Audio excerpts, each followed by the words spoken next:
Another football season and another opening day loss for the Redskins. It's only fitting that I'm in an absolutely exhausted mood today. And it's really not even because of the game, but of course the game, in the grand scheme of things, didn't help with that. So, this is our 7th opening day loss in the past decade. In fact, I think it's 8th if I include 2011. Because we've only really won 3 opening day games since that year, 10 years ago. Because it was 2011 against the Giants, we won that game. We won against the Saints in RG3's rookie year and lost 6 or I think 7 straight from 2013 to 2018. I think that's 6. Because if you count them, 13, 14, 15, 16, 17, 18. Anyways, 2019... No, it was 7 because we lost in 2019 as well. We didn't win an opening day football game until 2020 against the Eagles when we came back from behind after trailing 17-0. That's just the story. Opening day is not traditionally our day. So this is nothing. Losing to the Chargers like this, 20-16 at home. We're terrible at home. Home field advantage does not exist at FedEx Field. People literally had poop fall out of sewers that exploded in FedEx Field today. If that doesn't tell you the story of, or the myth, I should say, of home field advantage for the Washington Redskins, I don't know what will. Anyways, let's get a little bit into this game. Taylor Heinicke is my biggest takeaway because really, we had nothing going for us on offense besides Antonio Gibson. And then Heinicke comes in the game after an unfortunate hip injury for Fitz.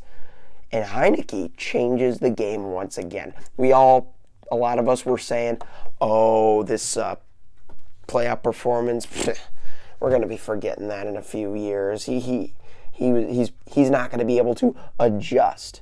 But that was clearly far from the truth. Overall, of course, because after that one possession where he had that bomb to Terry McLaurin that just barely squeezed through the defender's arms, shortly followed up by that Logan Thomas touchdown, after then he didn't really seem to respond as well to San Diego's pressure. As for Gibson, he ran well, 92 yards on the ground, but the fumble, that was a killer. I don't feel like ball security is emphasized enough in this league. Ball security, especially for Gibson, it still kind of worries me. And that's, as a long-term running back, that's not a feeling that I should have, or any fan should have for that matter. I certainly didn't have that feeling with Alfred Morris, although it became a slight issue after his rookie year. Not tremendously. Sometimes it was just because of miscommunication in the backfield between Morris and RG3. But back to Taylor Heinicke, what I liked about him, as I kind of alluded to earlier, was how he really shifted the tone for the Washington offense.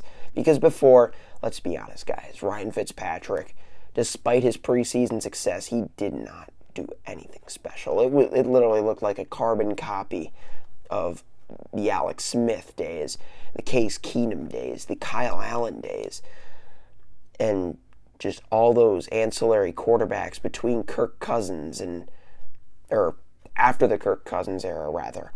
Just nothing really different for this offense. We were just gaining so few yards, just going 3 and out. Dustin Hopkins was about all we had going for us, and ironically, when Taylor Heinicke joined that conversation, Hopkins, let me go ahead and miss a 51-yard field goal. Granted, he wasn't put in the best position there, but, Dustin Hopkins, you can never really stop holding your breath when it comes to a kicker like him. But now for the key question, because at least from an offensive standpoint, should Taylor Heinicke be given the starting nod? It's really hard to say because you look at the way he played this game, you would have thought he was the starter coming in. But you look at Ryan Fitzpatrick and you're wondering, could he have done that same sort of, could he have pulled some sort of magic like that had he stayed healthy, had he gotten a chance to get into a rhythm? You just never know, because Fitzpatrick historically is really good in the first 10 weeks of the season. I believe I said that in my reaction to the Redskins signing Fitzpatrick. But either way, that's, it's football. Injuries happen, and you have to respond. And that's why it's good to have a couple backup quarterbacks at hand. Because, of course, I mentioned one of them earlier, Kyle Allen. If Heinicke doesn't play well, if Fitzpatrick ultimately doesn't pan out at his old age, then we still have Kyle Allen, who's relatively young and familiar with Ron Rivera's system. But ultimately, I don't see any reason to take away Heinicke's starting job, because what he showed us today is that his ceiling is the highest in that quarterback room. That's all there is to it. And I don't want to make this too long of a video. I'm just going to get to the defense real quick. Overall, I was underwhelmed. Again, I'm not in an exactly upbeat mood today. It's not a bad mood. I'm just exhausted from other events in my life.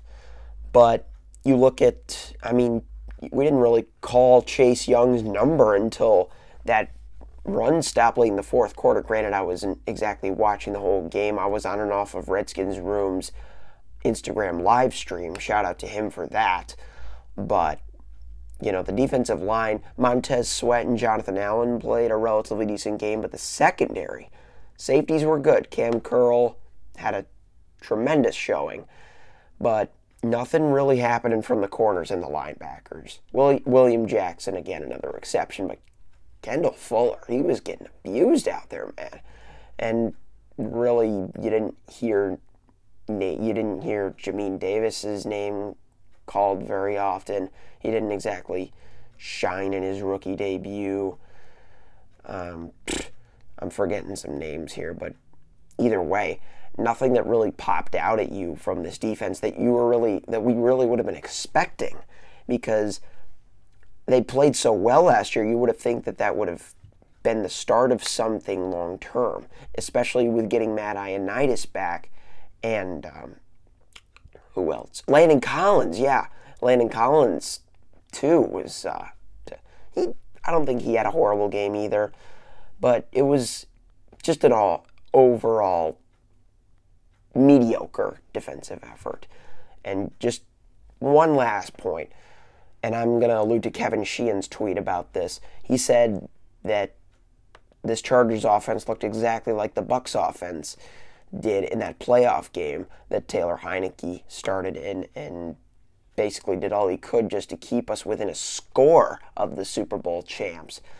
Tom Brady, or I should say Justin Herbert, looked a lot like Tom Brady did today. Yeah, he missed 16 passes, 31 of 47, but it really didn't look like he missed any, because you just look at that final clock-chewing drive for not San Diego, Los Angeles. I'm still not used to all these teams from various locations on the West Coast all freaking conglomerating in Los Angeles. Just me. But really, he just looked unstoppable, and our defense just didn't really seem to want to stop him. So, yeah, a lot to work on for this team, but, nothing that I'm too worried about. I'm just hoping that we can actually be competitive with Taylor Heinicke at the helm, because we really haven't shown that as a team. The defense just, for some reason, loves to shut down when he is at the helm.